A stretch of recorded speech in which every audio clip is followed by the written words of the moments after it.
Good morning વિદ્યાર્થી મિત્રો, કેમ છો બધા? મજામાં?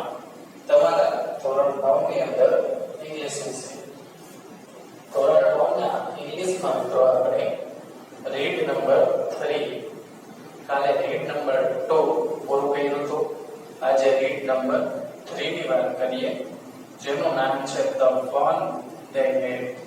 ધ ફન ધે હેડ, તેમને જે મજા હતી. પાઠનો થોડો પરિચય મેળવી લઈએ મિત્રો. આ પાઠમાં ભવિષ્યમાં થનારી પરિસ્થિતિની અસર દર્શાવવામાં આવેલી છે. એક યાંત્રિક શિક્ષક વિદ્યાર્થીને કેવી રીતે શીખવી શકે તેનું વર્ણન છે. નિશાંતને એક ખરું પુસ્તક મળ્યું. શાલિનીએ તેની રોજનીશીમાં 2095 ના ડિસેમ્બરની 16મી તારીખ દર્શાવી હતી. શાલિનીના હાથમાં ખરું પુસ્તક આવ્યું અને તે વાંચવા લાગી. શાલિની સ્કૂલને ધિક્કારતી હતી, તેને સ્કૂલ ગમતી ન હતી. તેની યાંત્રિક શિક્ષકે ભૂગોળમાં એક પછી એક કસોટી આપી હતી, પણ તે પણ કસોટીમાં પાસ નહોતી થઈ. તેની માતાએ ઇન્સ્પેક્ટરને બોલાવ્યો. તે યાંત્રિક શિક્ષકને તપાસવા આવ્યો હતો અને એકાદ કલાકમાં તે તેને પાછો લઈ આવ્યો. યાંત્રિક શિક્ષક ખૂબ ઝડપી હતો અને પ્રશ્નો તપાસીને તરત જ માર્ક્સ ગણી આપતો. ઇન્સ્પેક્ટરે કહ્યું કે તેમાં ભૂગોળનો વિભાગ જરા ઝડપથી કામ કરતો હતો. હવે તેને સરેરાશ 14 વર્ષની વયની કક્ષાના પ્રમાણમાં ધીમો કરેલો છે.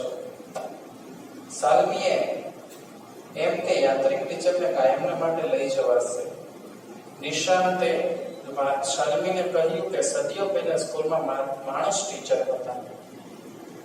ટીચર ઘરમાં નહોતો રહેતો, તેમના ખાસ શાળામાં મકાન હતા અને બધા બાળકો ત્યાં જ હતા. શાલિની તેના સ્કૂલ રૂમમાં ગઈ, જે તેના બેડરૂમની બાજુમાં હતો. યાંત્રિક ટીચર તેની રાહ જોતો રહ્યો. સ્ક્રીન પર પ્રકાશ પથરાયો. શિક્ષકે સુપ્રભાત કહ્યું અને હોમવર્ક યોગ્ય વિભાગ એટલે કે સ્લોટમાં મૂકવાનું કહ્યું. શાલિની જૂના વખતની શાળાનો વિચાર કરવા લાગી. તેને લાગ્યું તે સમયમાં બાળકોને સ્કૂલો ખૂબ ગમતી હશે. બધા વિદ્યાર્થી હસતા હસતા શાળામાં આવતા, વર્ગમાં સાથે બેસે અને સાંજે સાથે કરે છે. પરસ્પર હોમવર્કમાં મદદ કરે અને તે વિશેની ચર્ચા કરી શકતા. ટીચર્સ પર ઘણા માણસો હતા. સમજણ મિત્રો, એક કાલ્પનિક વસ્તુ છે કે જે શિક્ષક છે 2095માં ઘરે ઘરે શાળા એટલે કે એક રૂમ અલગથી હોય છે, શાળા રૂમ તરીકે ઓળખાય, બરાબર? તો એની કલ્પના કરવામાં આવેલી છે. તો કન્વર્જેશન એટલે ડાયલોગ એટલે સંવાદ. Orange crunch an item for breakfast એટલે કે નાસ્તાની એક વસ્તુ. થ્રિલ્ડ એટલે એક્સાઇટેડ, રોમાંચિત. એસ્ટોનિશ્ડ એટલે સરપ્રાઇઝડ, નવાઈ પામડ એવું.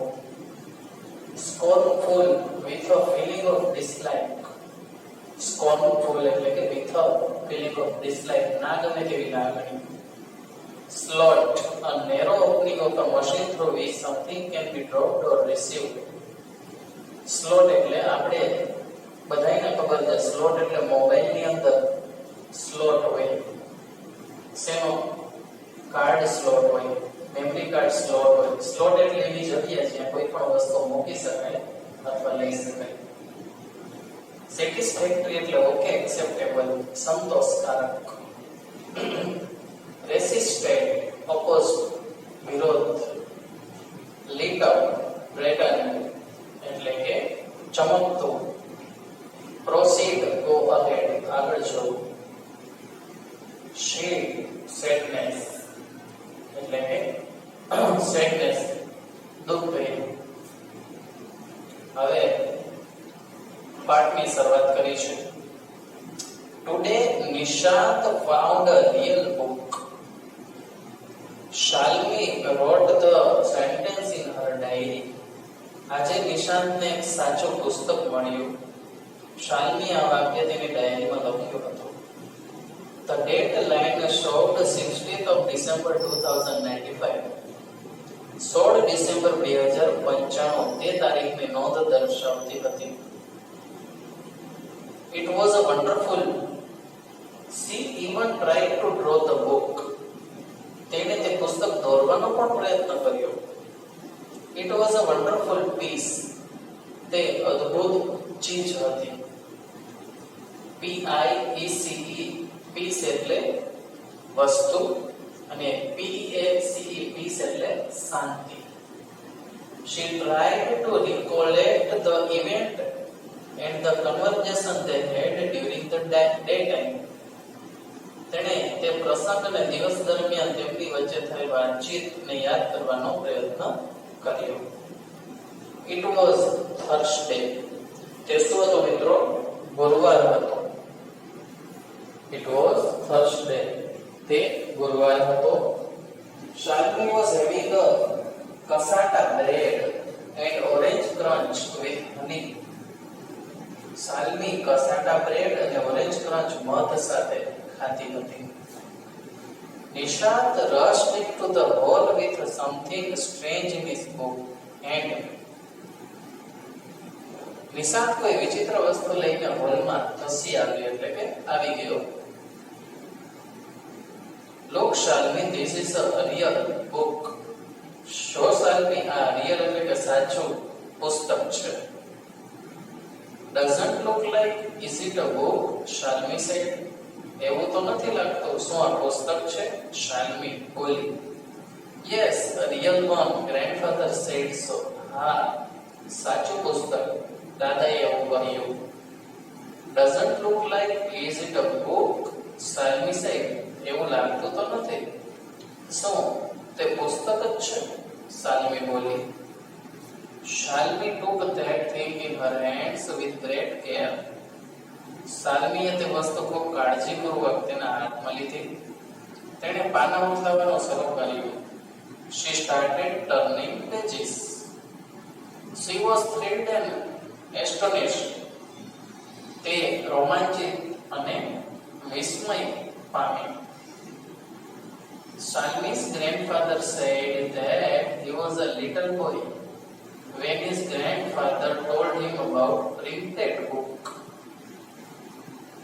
શાલિનીના દાદાએ કહ્યું કે તે નાના બાળક હતા ત્યારે તેમના દાદાએ છાપેલા પુસ્તક વિશે તેમને વાત કરી હતી. 2095 ની વાત થાય છે મિત્રો. There was a time when all the stories were printed on paper. તે સમય હતો જ્યારે બધી વાર્તાઓ કાગળ પર છપાતી. It was strangely funny to read words that stand still. They did not move away as on a computer screen. જે શબ્દો સ્થિર એટલે કે છાપેલા રહેતા હોય તે વાંચવાની વિચિત્ર મજા આવતી હતી. જે રીતે શબ્દો કમ્પ્યુટરના સ્ક્રીન ઉપર ખસે છે એ રીતે તે હલતા ડોલતા નહોતા. સમજાય છે મિત્રો? આ ભવિષ્યની વાત છે. આપણે અત્યારે છાપેલી બુકમાં જ વાંચી શકીએ, લખી શકીએ, પરંતુ ભવિષ્યની અંદર આવું કંઈ હશે નહીં. ભવિષ્યમાં એ શબ્દો કમ્પ્યુટર સ્ક્રીન ઉપર મૂવ પણ કરતા હશે એવું કહેવામાં આવે છે.